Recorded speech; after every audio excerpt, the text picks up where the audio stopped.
Hello বন্ধুরা, দেখো বাজার থেকে নিয়ে এসেছি কত ফ্রেশ ভোলা মাছ। একদম ফ্রেশ, কোথাও পাওয়া যাচ্ছিল না। অনেক জায়গায় খুঁজে খুঁজে খেতে ইচ্ছে করছে ভোলা মাছ, তাই অনেক জায়গায় খুঁজে খুঁজে ভোলা মাছ নিয়ে এসেছে। তোমার দাদা ভাই অবশ্য।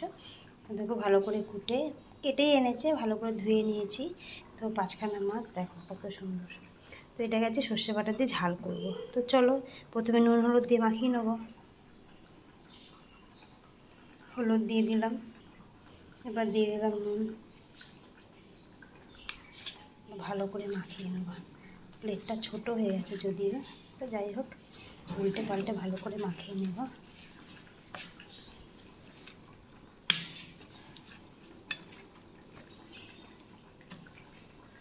চলো মাখিয়ে দেখো। হ্যাঁ, সর্ষে নিয়ে নিয়েছি, নুন দিয়ে বেটে নেবো। আর এই যে কাঁচা লঙ্কা, সর্ষে বেটে নিচ্ছি। হ্যাঁ, 4টে লঙ্কা দিয়ে দিলাম। মাছ ভাজা এই 3টে। কড়াই গরম হয়ে গেছে, দিয়ে দিচ্ছি সর্ষের তেল, অনেকটাই দিলাম। আর এই দেখো বেটে রেখেছি সর্ষে পোস্ত লঙ্কা, একটু জলে ভিজিয়ে রেখেছি। আর 3 পিসই করবো। এই যে খাবো তো একা, তো যাই হোক। এবার টমেটো কুচিয়ে নিয়েছি, কাঁচা লঙ্কা বেটে নিয়েছি। তেলটা গরম হোক।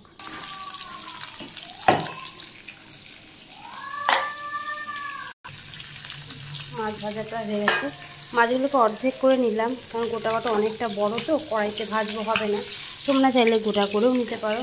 দেখো মাছ ভাজা হয়ে গেছে, একটা একটা করে তুলে নিচ্ছি। আর এই লেজগুলোকে আবার দিয়ে দিচ্ছি।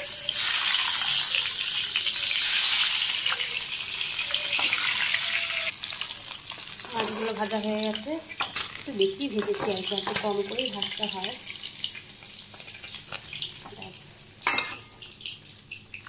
ভোলা মাছ না আমার ভয় লাগে, ভেঙে যায়। তো আজকের মাছগুলো এতই টাটকা, এতই সুন্দর, একটাও ভাঙেনি। দেখো কত সুন্দর ভাজা হয়েছে। তো এবার আমি দিয়ে দেবো এই যে করে রাখা তেলটা, তেলের মধ্যে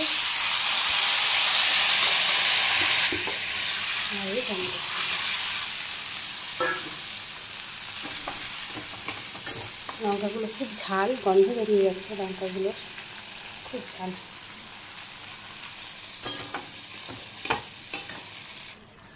তো দেখো টমেটোগুলো তো দিয়ে দিয়েছি। এবার দিয়ে দেবো একটু হলুদ রঙের জন্য, নুন তো দিয়ে বেটেছি। আর এবার দিয়ে দেবো একটু জল, একটু ফুটলেই মাছগুলোকে দিয়ে দেবো। ঢেকে দিয়েছিলাম, দেখি কি অবস্থা। ঝোলটা প্রায় ফুটে এসছে, অল্প আজে দিয়েছিলাম। মাছগুলোকে এবার একটা একটা করে দিয়ে দেবো।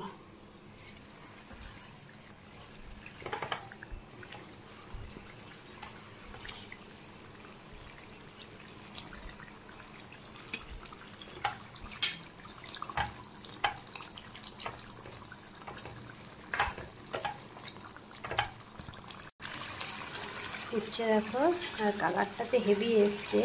তোমরা জানি না কেমন ভিডিওতে কেমন লাগছে, কিন্তু খালি চোখে এত সুন্দর কালারটা লাগছে। তো আশা করি ভালোই হবে। চলো নামিয়ে নিই। দেখো এরপর একটু ধনেপাতা ছড়িয়ে দেবো। তৈরি আমার ভোলা মাছের ঝাল। টান। দেখো কালারটা কেমন আসছে, কিন্তু কালারটা খুব সুন্দর হয়েছে। তো চলো টাটা, কেমন লাগলো ভিডিওটা অবশ্যই জানাবে। টাটা।